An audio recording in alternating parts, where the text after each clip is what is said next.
My story started a little differently than most. This was the first time my parents saw me. Luckily, they fell in love with me and, as my grandpa used to always say, saved me. It was Christmas Eve, 1997, when my mom carried me off the plane with my dad by her side.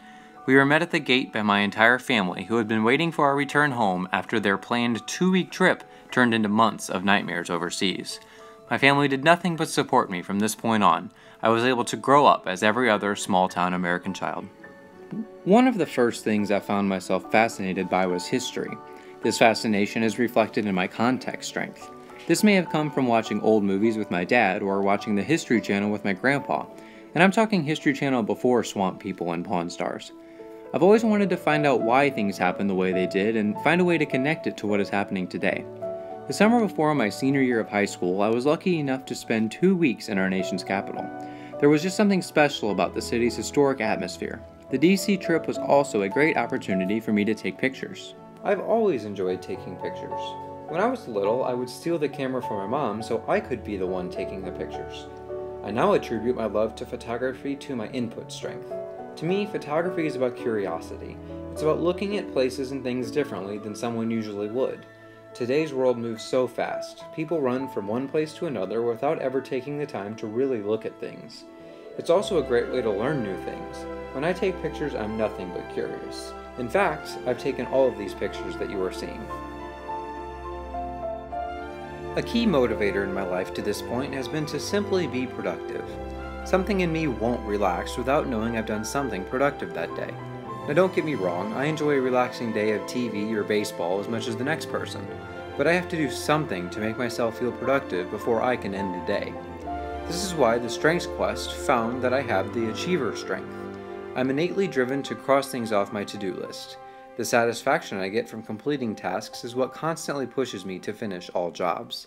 This may have come from watching my dad scratch off tasks from his lists as he worked, or as my mom calls it, played, in the yard each and every weekend. From a young age, I would stand on furniture and proclaim, "I'm the ting." K's were hard, okay? I wanted to be king. I was always quick to tell my younger cousins what we would be doing that day. I was the leader whether they liked it or not. Unfortunately, leadership isn't that easy. My past shows that Strengths Quest is correct when it says significance is one of my strengths. It also means I'm one who enjoys debate and discussions. My parents tell stories of me arguing with them over silly topics even as a child.